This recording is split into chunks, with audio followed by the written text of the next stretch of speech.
Hi everyone, my name is Jason Lanier and I teach workshops, and as part of the workshops I want to help prepare you guys to come. So this quick video is about how to prepare for a real wedding workshop.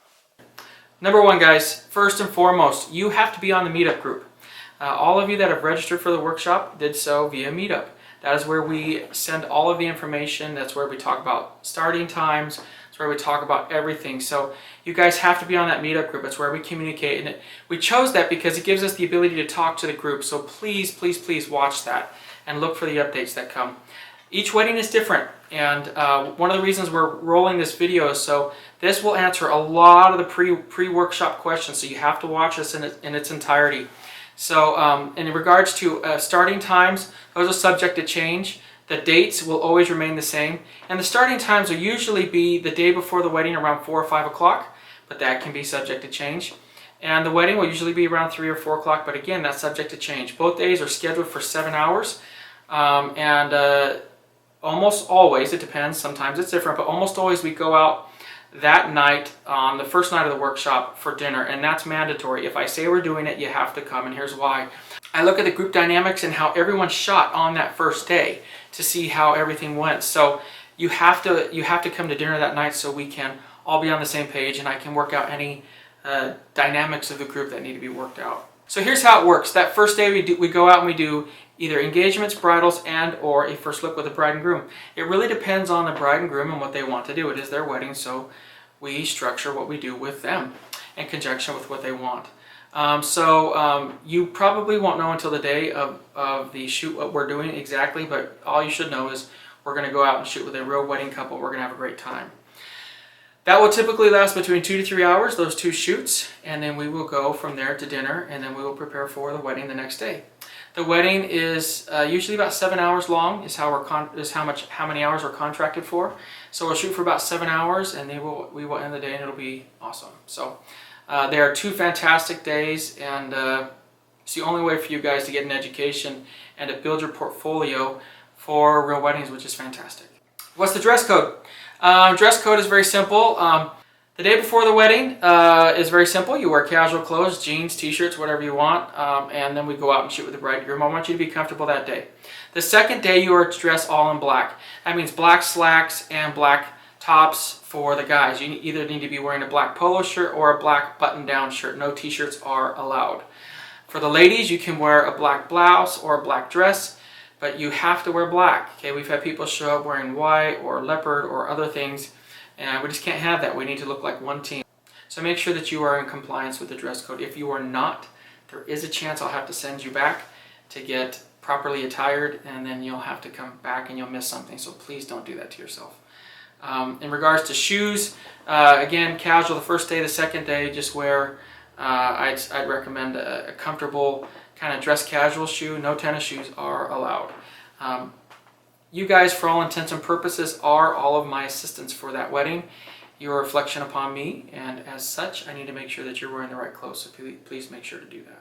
In regards to getting ready for gear, I would recommend bring 1 to 2 bodies. You don't have to. A lot of folks just bring one. A lot of folks only have 1 camera body, but if you have more than 1, that's fantastic. I'd recommend a zoom lens on one and a wide angle lens on the other. In regards to lenses, I recommend that if you have them, that you have at least a prime lens, a macro lens, and a zoom. You're primarily going to use the zoom lens for the ceremony. Prime lens you're going to use for more portraiture and or low light situations. So if you have a lens that's like a 1.4 or 1.8, that'd be fantastic for more reception type shots. And if you have a zoom like a 70 to 200 or something, that'd be fantastic for reception shots. And if you have a macro, that's going to be awesome for portraits as well as for like wedding ring shots and stuff like that. So if you have those lenses, fantastic. Now keep in mind, guys, a lot of folks don't have all of these things. That's okay. Part of the workshop experience is for you to learn what you need.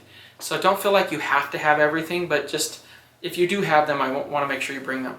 External flashes, make sure you bring one if you have one. I do highly recommend them. And make sure that you have lots of batteries. We have people run out of batteries. I'd recommend rechargeables, PowerX. I love PowerX, not sponsored by them, but PowerX batteries are awesome. You know, you'll spend 14 bucks on a pack of batteries compared to 12 bucks on a pack of Energizer lithiums, and those PowerX will last you for years, which they've lasted me for years. So I'd recommend that. I'd recommend at least 16 batteries. Speaking of batteries, make sure you have extra batteries for your cameras. You never want to run out of battery on your camera. That royally sucks. Memory cards, make sure you have at least enough memory. I recommend to all my workshop students that they shoot in RAW. And so that's the way that I teach. So make sure that you shoot in RAW and that you have the appropriate memory to be able to do that. So you just have to calculate how much you're going to need. I'd recommend at least 32 gigs, if not more, and it depends upon how many megapixels your camera is shooting at. So if you're shooting at 24, 30, whatever megapixels, and megapixels are getting so high these days, make sure you have memory. That's going to be critical. Tripods, I recommend a tripod if you have one. That doesn't need to be super fancy. The tripods are really great if you need to do some, if you want to do some night shots with me. Sometimes we use them, sometimes we don't. It really just depends on the wedding. So it just depends on that stuff. In regards to off-camera flash, trigger system, stuff of that nature, you'll probably be able to use them the day before the wedding, but not much on the day of the wedding. Keep that in mind. The day of the wedding, it is, like its name, a real wedding. So I have to make sure that we don't get in the way and that at the end of the day, I'm getting shots for my wedding clients. All of you will get great shots, but I'm telling you, you're not going to be able to set up off-camera flash and light stands and stuff. This isn't the workshop for that. This is the workshop for you to see me shoot a real wedding. Last piece of advice, guys, is I cannot say this enough, and I've said it to many workshop attendees. You will learn. I want you to come. I want you to get great shots. I want you to build your portfolio, but you will learn so much by watching how I interact and communicate with the bride and groom, by watching how I run the wedding, by watching what I do. So keep that in mind, and your learning experience will be 10 times better for it. One thing to keep in mind too, guys, is a real wedding workshop is not the same as my shooting, posing, and lighting workshop. The shooting, posing, and lighting workshop is where I teach you really how to shoot. A real wedding, I don't have that opportunity. You're coming to have a wedding experience. So when you're coming, I'll be able to help you guys the day before the wedding on some of your camera settings and stuff. But if you're debating what kind of a workshop to come to, I'd really, if you don't know how to use your camera, come to a shooting, posing, and lighting workshop first, so I can get you ready to go, and then come to a real wedding workshop. So I think it's still a great experience for everyone, but you know, I can't stop during a ceremony and explain to you why I'm shooting at f2.8 or whatever it might be. So keep that in mind, and you'll have a great time when you come. Back to that meetup group, guys. There's a reason we chose Meetup. It's because it has a public forum. You can put messages and comments and everything. So please post your questions there. Unless it's incredibly private in nature, please post your questions there, because I can almost guarantee somebody else in the group is going to have that question. So please ask it there so everyone else can get that question answered.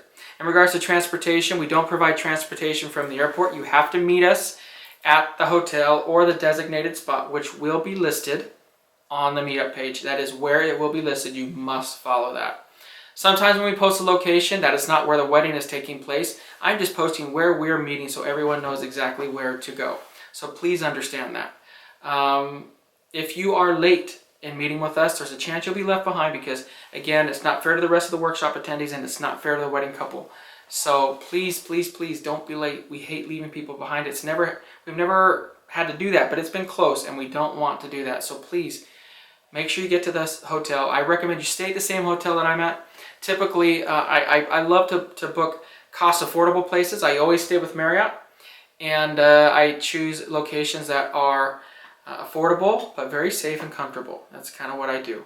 So if you're not staying there, stay somewhere close. In regards to transportation, we always work that out. So if you get yourself to the hotel, we can get you to the workshop, but you got to get yourself to the hotel. We don't do any transportation to and from airports or anything like that. So, and the fee for the workshop doesn't cover any accommodations. So please keep that in mind. So if you have any questions, please put them in the comments, or please let us know. But again, specifically for your workshop, the one that you've registered for, put those questions in the meetup group and we'll answer them and get you on your way. Last but not least, there are no refunds for cancellations. Please understand that. Things come up, and it's a case-by-case basis. Right when you register, it says there's no refunds, there's nothing for cancellations. On a case-by-case basis, I will transfer your funds from one workshop to another, but that depends. I sell these spots, and a lot of the times all of my workshops sell out. And so you're taking the spot from somebody else from registering, which takes money away from what we're doing. and it prohibits somebody else from coming. So if you don't show up, or occasionally have some people stuff comes up for people, they're not able to make it. It's not often, but when it does happen, please understand there are no refunds.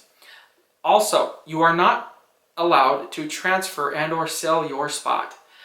We had that happen one time. It did not work out well.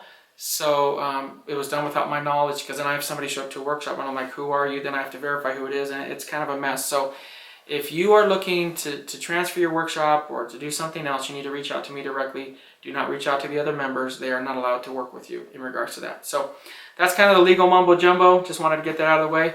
Guys, this is an amazing experience. If you come with the mindset that it's going to be an amazing experience, you will absolutely love it. Make sure to bring any medication that you may need. In regards to that dinner on the first night of the workshop, that cost is on you. And I really ask everyone to bring about $15, $20 cash. We don't go expensive places. We go places that most people can go. $15, $20 cash, so we can all just put that money into the pool. So when we're done at the end of the night with our dinner, it's very easy. We don't have to split 20 checks. So at any rate, guys, I really look forward to seeing you. It's an amazing opportunity. I don't know anyone else who does this, and I'm glad I do, because it gives you photographers a way for you to learn, build your portfolio, see how real weddings work, and start your amazing careers. So until next time, keep shooting, never give up on your dreams. I can't wait to see you guys. And remember, you only have one chance to get it right. Talk to you later.